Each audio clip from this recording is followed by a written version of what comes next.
శంకరి ఒకవైపు ఎన్నికల ప్రచార సభలో ముఖ్యమంత్రి రేవంత్ రెడ్డి ఆర్మూర్లో మాట్లాడుతూ ఇప్పటికే రైతు భరోసా నిధులను 9 లోపు వేస్తానంటూ హామీ ఇచ్చి 6వ తేదీలోపే రైతుల అందరి ఖాతాలో వేశానంటూ మాట్లాడుతూ వచ్చారు. మరొకవైపు రైతు రుణమాఫీకి సంబంధించి ఆగస్టు 15 లోగా రుణమాఫీ చేస్తామంటూ ప్రకటిస్తున్నా రుణమాఫీ జరిగితే ఇప్పటికే హరీష్ రావు రాజీనామా చేస్తానంటూ ప్రకటించిన నేపథ్యంలో ఇక సిద్దిపేటకు శనీశ్వరరావు శనిని వదిలిస్తానంటూ నిన్న వ్యాఖ్యలు చేశారు కదా. రైట్, దానికి సంబంధించి చూస్తే కేసీఆర్ రైతు భరోసా వచ్చిందో రాలేదో ఏ రైతు ఖాతాలోనైనా చూడు, ఈ నెల 9 లోపు రైతు భరోసా వేస్తానని, వెయ్యలేకపోతే అమరవీరుల స్తూపం వద్ద ముక్కు నేలకు రాస్తానని సవాల్ చేశారు.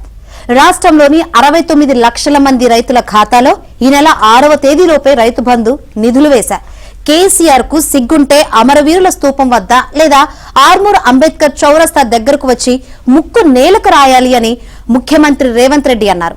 ఆగస్టు 15 లోపు 2 లక్షల రుణమాఫీ చేస్తే తాను రాజీనామా చేస్తానని హరీష్ రావు అన్నారని గుర్తు చేసిన రేవంత్, ఆర్మూరు సిద్ధుల గుట్ట సాక్షిగా చెబుతున్నా ఆగస్టు 15 కల్లా ఇచ్చిన మాట ప్రకారం రుణమాఫీ చేస్తా, సిద్దిపేటకు పట్టిన శనీశ్వరరావును శాశ్వతంగా వదిలిస్తానని వ్యాఖ్యానించారు.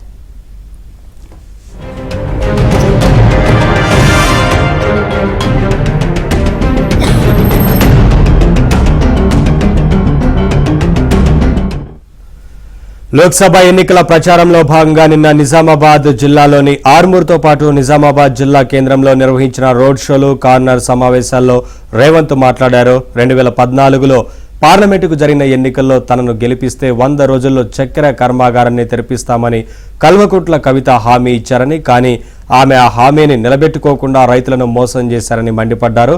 దీంతో 2019 ఎన్నికల్లో 100 మంది రైతులు నామినేషన్లు వేసి మోసం చేసిన కవితను ఓడించారని, ఆ ఎన్నికల్లో బాండ్ పేపర్ రాసిచ్చిన ధర్మపురి అరవింద్ను గెలిపించారని గుర్తు చేశారు.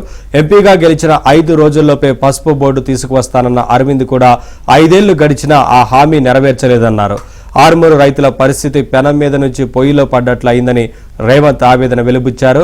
నిజామాబాద్కు పసుపు బోర్డు రావాలన్నా, చక్కెర కర్మాగారాలు తెరుచుకోవాలన్నా వ్యవసాయం తెలిసిన ఆదర్శ రైతు జీవన్ రెడ్డిని పార్లమెంటుకు పంపించాలని పిలుపునిచ్చారు.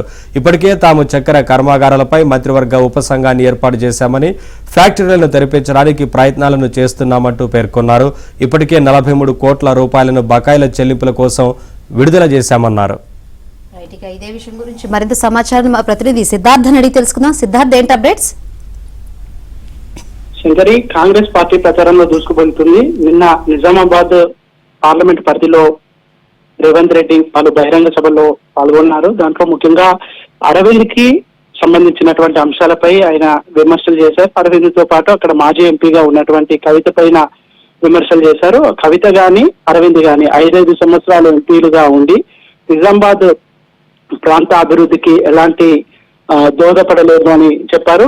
తాము అధికారంలోకి రాగానే అక్కడ ఉన్నటువంటి అపరిష్కృత సమస్యలు ఏవైతే ఉన్నాయో వాటిని అన్నింటినీ వెంటనే పరిష్కరిస్తామని కూడా రేవంత్ రెడ్డి చెప్పారు. ఇక జీవన్ రెడ్డికి రైతుల కష్టాలు, రైతుల సమస్యలు అన్ని తెలుసు కాబట్టి ఆయన గెలిపిస్తే రైతులకు సంబంధించినటువంటి అంశాలు, ముఖ్యంగా అక్కడ ఉన్నటువంటి పసుపు రైతులకు సంబంధించినటువంటి విషయాలను త్వరితగతిన పరిష్కారానికి కృషి చేస్తాడని చెప్పాడు. ఇక దాంతో పాటు రైతు బంధుకు సంబంధించి కొన్ని హార్డిల్స్ ఉన్నా వాటిని వెంటనే పరిష్కరిస్తాము. దాంతో పాటు పంట నష్టపోయినటువంటి రైతులను అన్ని రకాలుగా ఆదుకుంటాం.